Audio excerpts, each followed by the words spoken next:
قادة غيروا التاريخ الإسلامي والعالمي. مش بس قادة عسكريين، دول كمان عقليات هزمت أقوى ممالك الأرض. مين هم؟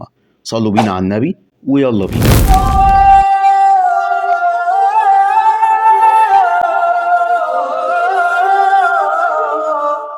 قتيبة بن مسلم ابن عمرو ابن حصين ابن ربيعة أبو حفص الباهلي اتولد في سوات بالعراق سنة 49 هجريا. في شبابه أثبت نبوغه العسكري، واللي بسببه قام خليفة الأمويين عبد الملك بن مروان وولاه مدينة الري بعد فتحها وكمان خراسان. ومن هنا بدأ طموحه لرفع راية الجهاد في بلاد ما وراء النهرين، وبفضل الله نجح خلالها إنه يفتح خوارزم وسجستان وسمرقند وغيرها لحد ما وصل لكاشغر في الصين. طارق ابن زياد، الرجل الذي عجز الجميع عن معرفة أصوله، كان في البداية والي طنجة بأمر موسى بن نصير، وقصاد عيون القوط بخدع ذكية عبر القائد طارق بن زياد خليج الزقاق، أو اللي احنا عارفينه باسم مضيق جبل طارق، ونجح في السيطرة على قرطاجنة والجبل اللي احنا عارفينه باسم جبل طارق.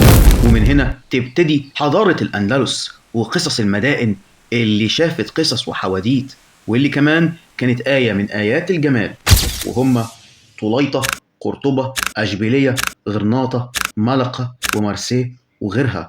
ده غير كمان التاريخ العلمي والثقافي اللي نور أوروبا بعد كده.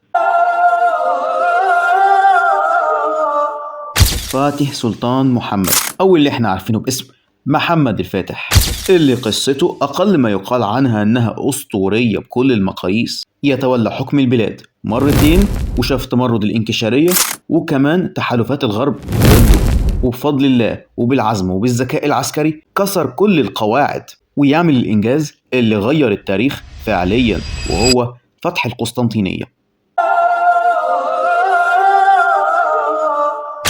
اتولد خادم الحرمين الشريفين الملك الناصر أبو المظفر، أو اللي احنا عارفينه باسم صلاح الدين أو الناصر صلاح الدين، في تكريت بالعراق. على مدار حياته شاف معارك كتيرة جدا ما بين صليبيين والفاطميين وكمان الحشاشين، ونجح بأنه يعمل المستحيل بمعنى الكلمة، وأن يكون أعظم إنجازاته هو عودة القدس بين أحضان المسلمين، وإن شاء الله تتحقق تاني. اتولد أبو سليمان خالد بن الوليد بن المغيرة المخزومي القرشي في مكة المكرمة.